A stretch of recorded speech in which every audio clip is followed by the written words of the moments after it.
Voilà, il me revient maintenant de pouvoir amorcer la conclusion et j'aimerais vous partager que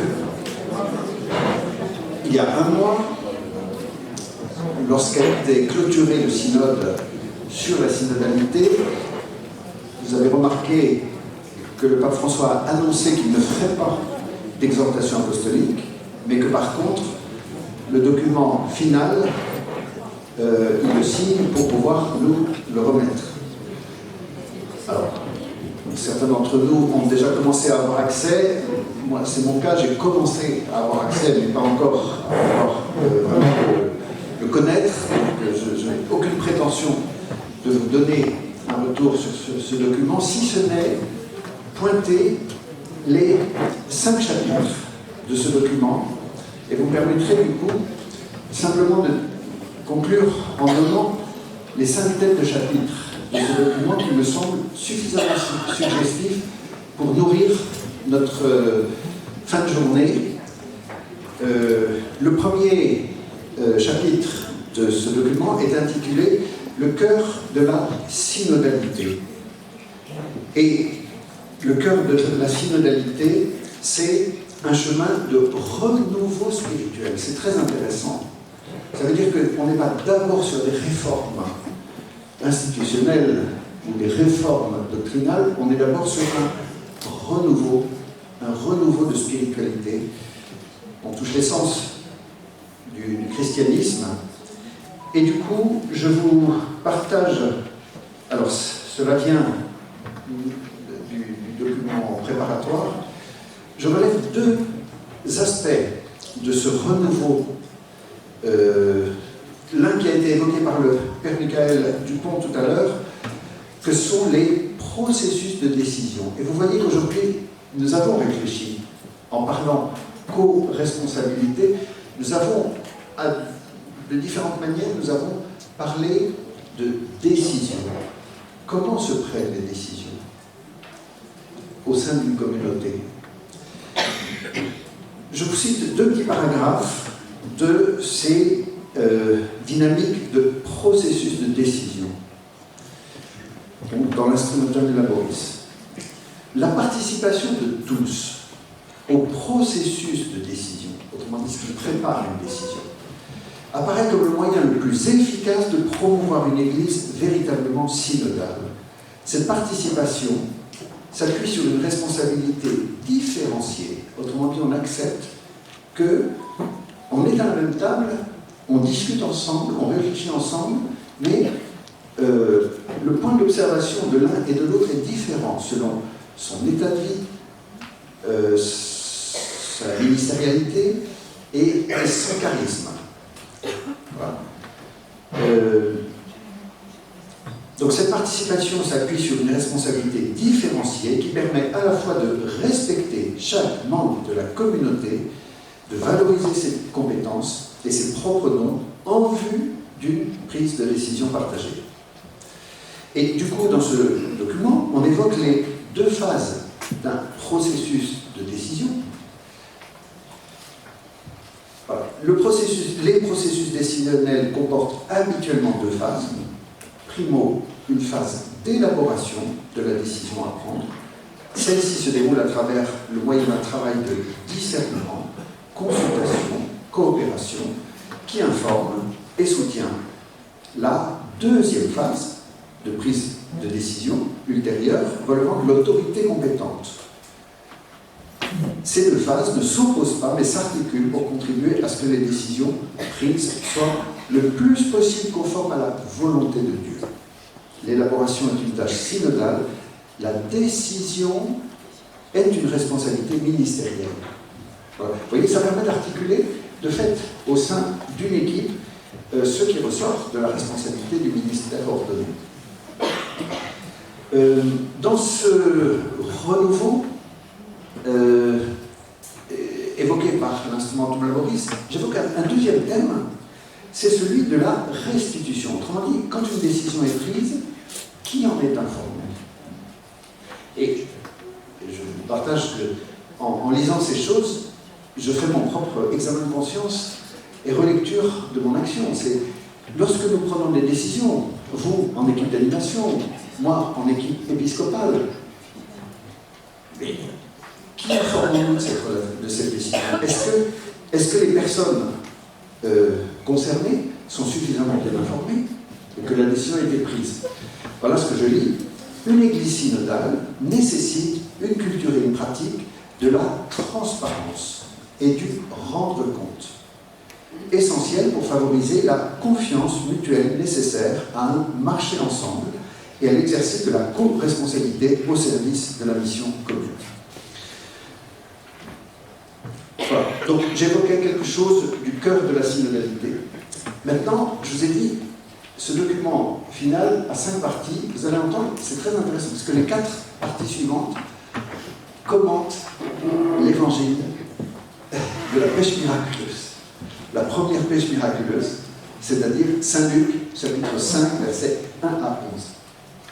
Et donc, le point numéro 2 est intitulé « Ensemble dans la barque de Pierre ».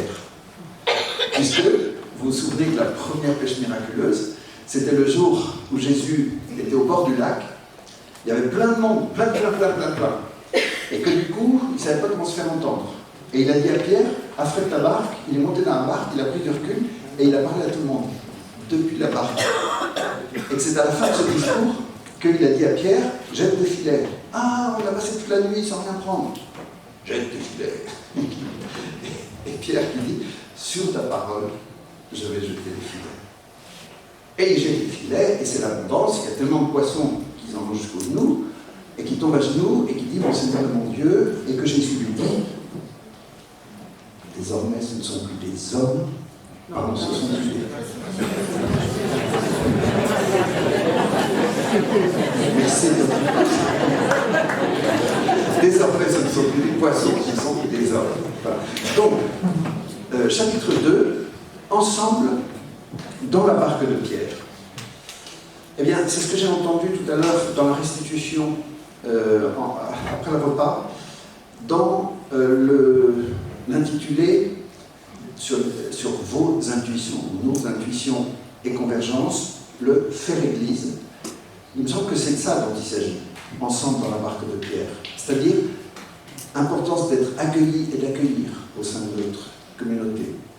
C'est-à-dire aussi la reconnaissance, savoir encourager, savoir valoriser, savoir féliciter dans nos paroisses. Ensuite, la vie fraternelle, tisser des liens, vivre l'altérité. Ensuite, ce qui touche autour de partage de la parole, prier ensemble, groupe de prière. Ensuite, savoir vivre des temps de discernement en commun. Et puis, être adaptable au signe des temps. Donc c'est le deuxième chapitre, ensemble dans la barque de Pierre. Troisième chapitre est intitulé Sur ta parole, puisque Pierre qui dit j'ai péché toute la nuit sans rien prendre, sur ta parole je vais jeter les filets. 4 points, si vous me permettez, sur ta parole. Chers frères et sœurs, la place de la Bible, la place de la Bible, et que vraiment la Bible puisse être au centre de nos vies communautaires, vie paroissiale, liturgie, vie privée, voilà, la Bible. Et la Bible, pas seulement pour être fermée, mais pour être ouverte, et que la parole de Dieu soit vivante. Et c'est bien ça, sur ta parole je vais jeter les filets. Fréquentons la parole de Dieu, de telle sorte que ce soit une nourriture, que ce soit des messages dans nos cœurs, dans nos esprits, voilà, qui nous mettent en mouvement. Moi, j'entends aussi, sur ta parole, j'entends aussi la force dans nos relations communautaires des paroles valorisantes, des paroles de reconnaissance, des paroles de gratitude, des paroles d'encouragement. Voilà, force des paroles valorisantes. Et puis, alors moi, je l'ai entendu à plusieurs reprises dans la journée, y compris dans le groupe, enfin la table à laquelle j'étais, la force de l'appel. Il est quand même très marquant qu'on est près de 280 ici. Je pense que si nous sommes là, c'est tous en raison d'un appel. on ne serait pas là si, d'une manière ou d'une autre, on n'avait pas reçu un appel à venir ici aujourd'hui. La force de l'appel. Et je crois que nous sommes à l'heure de l'appel. Et je me réjouis d'ailleurs que dans le diocèse de Soissons, on ait vécu ces dernières années des étapes dans la culture de l'appel. Et quand je vois le centre de formation missionnaire, donc le CFM, la promotion qui a démarré cette année où ils sont environ 41, quand je vois que vous, les équipes d'animation des paroisses, quand vous avez fait votre brainstorming pour savoir c'est qui on va appeler de notre paroisse pour faire cette formation, on a reçu 130, je crois que c'est ça, 130 propositions de candidature. Quelque chose bouge. Donc il ne faut pas s'arrêter en chemin, mais quelque chose bouge dans la culture de l'appel. Voilà, force de l'appel, et beaucoup d'entre vous, vous êtes sensibles aussi, pas seulement l'appel, mais l'interpellation. Voilà. Cette espèce d'amorce de l'appel, d'oser proposer une mission, appeler pour une expérience avec le Seigneur. Voilà, l'appel qui met en mouvement. Sur ta parole, je vais jeter les filets. Quatrième chapitre de ce document final est intitulé « La pêche abondante ». Voilà. De fait, ils ont jeté les filets, ont recueilli les poissons, et il y avait abondance de poissons. La pêche abondante, savoir recueillir les fruits, ça c'est hyper important. Et on va dire qu'ici, on est tous plutôt des gens dans l'action. Et merci de votre action et merci de votre engagement, sincèrement. Mais vous savez très bien que quand on est dans l'action, on a tentation d'avoir le nez dans le guidon et du coup de ne même pas être capable de voir les fruits. Voilà, de s'arrêter pour reconnaître les belles choses, reconnaître les dons, discerner les fruits.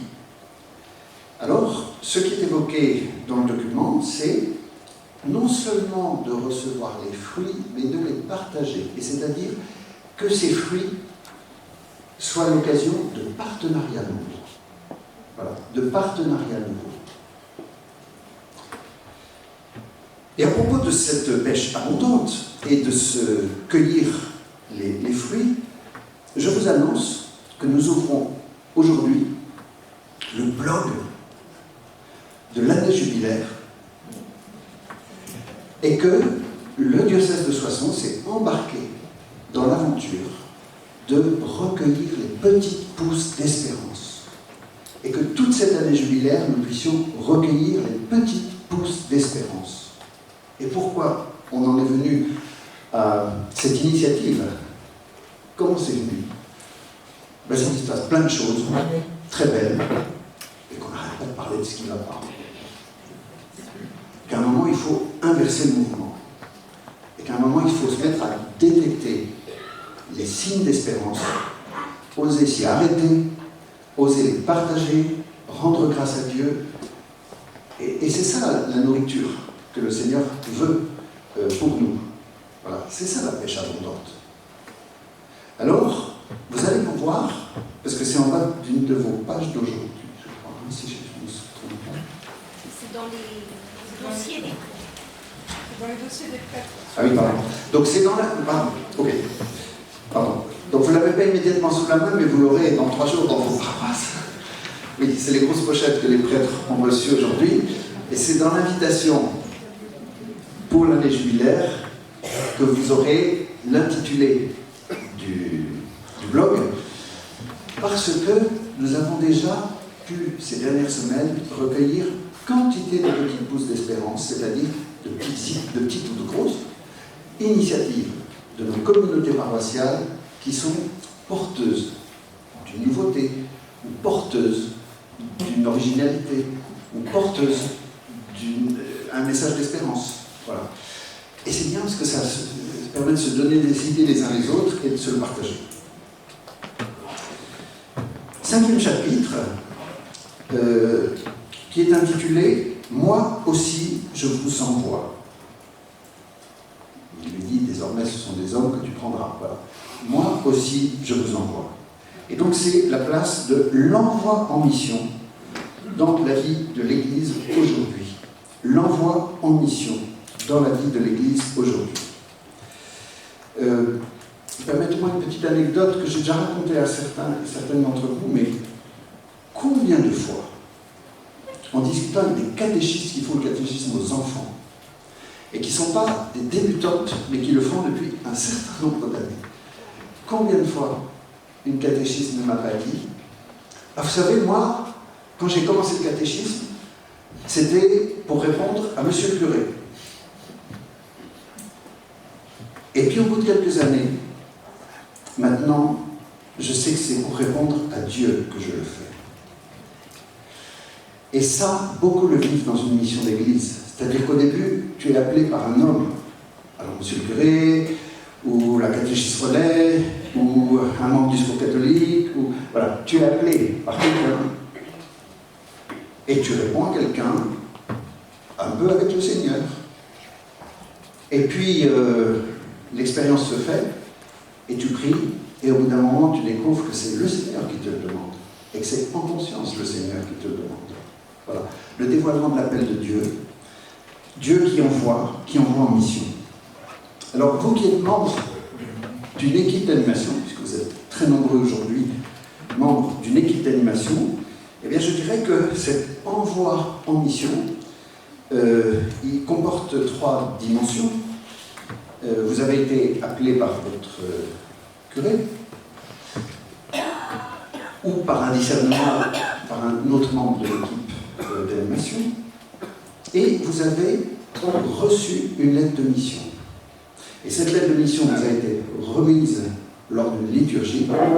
Normalement, la messe est normalement avec l'évêque, même si à ce moment ça ne peut pas se faire de cette manière. Ce qui veut dire qu'à la fois vous avez reçu cette lettre, et comme dans le diocèse de Reims, 3 ans renouvelables, deux fois, je crois. Enfin, renouvelable, d'accord. Et ça veut dire que c'est aussi une forme de, à travers la bénédiction en communauté paroissiale, c'est aussi une forme de légitimation. Ce terme revient très souvent. Est-ce que je suis légitime? Je ne me sens pas légitime. Ben, si tu es légitime par ton baptême, fondamentalement, et aussi par l'appel de l'Église, la bénédiction de l'évêque, la lettre de mission et la visualisation par la communauté. Voilà. Et il y a ces temps de formation, comme ce que Geneviève vient de présenter, les temps de formation pour les membres de l'équipe d'animation. Moi aussi, je vous envoie en mission. Je ne peux pas ne pas évoquer et dire ma gratitude pour dimanche dernier, puisque nous avons vécu une forme d'envoi en mission particulière avec l'ordination diaconale de notre frère Thomas, qui est dans le coin, je crois, il est déjà reparti. Non, il est là. Voilà, notre frère Thomas Charouel qui a reçu la grâce de l'ordination, et donc c'est la dimension du ministère ordonné dans cet envoi en mission de l'Église. Voilà, pour terminer, je suis heureux de vous inviter tous le dimanche 5 janvier, qui sera l'ouverture de l'année jubilaire. Et donc vous êtes tous invités le dimanche 5 janvier. Le rendez-vous sera à 15h à Soissons, à l'église Saint-Va, attention, pas directement à la cathédrale, puisque c'est telles que sont les consignes romaines. Nous faisons un pèlerinage vers la cathédrale, donc on a rendez-vous à 15h à l'église Saint-Va, le dimanche 5 janvier, et puis nous irons, il y aura donc des informations dans l'église Saint-Va sur l'année sainte, l'année jubilaire. Vous recevrez aussi un document paroissial pour pouvoir mettre en œuvre cette année jubilaire, puis nous ferons la procession, car nous aimons le 5 janvier pour faire des processions. Donc on fera la procession en plein air, entre l'église Saint-Va et la cathédrale, et nous vivrons les rites de l'entrée en année sainte à l'entrée de la cathédrale, et puis la célébration eucharistique et ensuite un grand vin chaud. Alors, la chaleur, elle est dans le cœur. Voilà. Donc vous êtes invité à constituer. Alors, soit venir, certaines paroisses, du coup, annulent la messe du dimanche matin. Ils gardent que la messe du samedi soir, ils annulent la messe du dimanche matin pour inviter tous les fidèles à venir. D'autres paroisses gardent la messe du dimanche matin et sont invitées à constituer une délégation, de telle sorte que toutes les paroisses puissent arriver avec une croix. Donc ici, vous avez la croix, qui sera la croix jubilaire, qui est déjà prête et qui va ensuite stationner dans la cathédrale de Soissons. L'invitation que nous vous faisons, c'est que chaque communauté paroissiale, d'ici le 5 janvier, choisisse une croix. Alors ça peut être soit une simple croix de procession qui existe déjà et que vous allez fleurir d'une manière particulière, ou ça peut être une croix que vous créez et qui sera pour votre paroisse, la croix de l'année sainte, et qui sera honorée tout au long de l'année sainte de cette manière-là. Voilà, je pense que pour l'année sainte, j'ai pu évoquer l'ensemble, et vous avez reçu dans votre dossier ici une invitation pour la retraite des bénévoles qui sera à la fin du mois de janvier, 3 jours, 4 jours fin janvier, pour inviter les bénévoles en paroisse à pouvoir vivre un fort temps de ressourcement, de relecture de leur mission à la lecture du mystère pascal. Voilà, vous pouvez y être invité à titre personnel ou bien inviter des collaborateurs parmi vous. Je crois que ça fait franchement partie de la fraternité de nos paroisses, qu'on se soucie de ceux qui se dépensent beaucoup et qui puissent du coup vivre des moments de ressourcement. Et merci, si c'est possible, de faire une contribution financière pour aider ceux qui se dévouent énormément dans les paroisses. C'est très bien de pouvoir avoir un soutien de cette manière-là. Alors, avant qu'on fasse la bénédiction, dont Ludovic a déjà les résultats. Je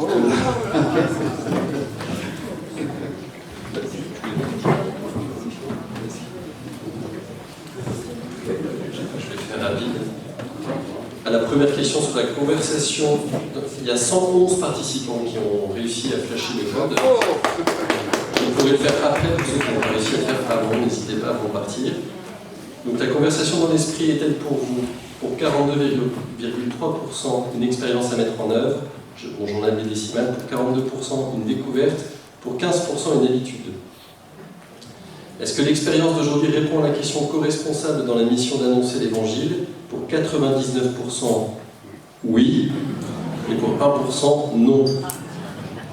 Est-ce que l'expérience de la conversation dans l'esprit vous fait mieux comprendre la synodalité pour 54% et la co-responsabilité pour 46%?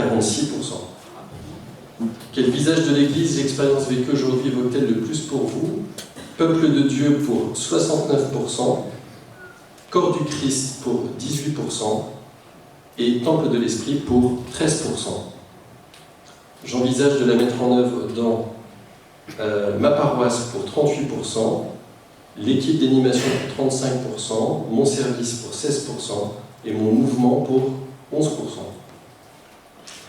Et pour l'Assemblée diocésaine 2025, autour du premier dimanche de l'Avent, ma préférence va pour le samedi, 90%, le dimanche, 10%.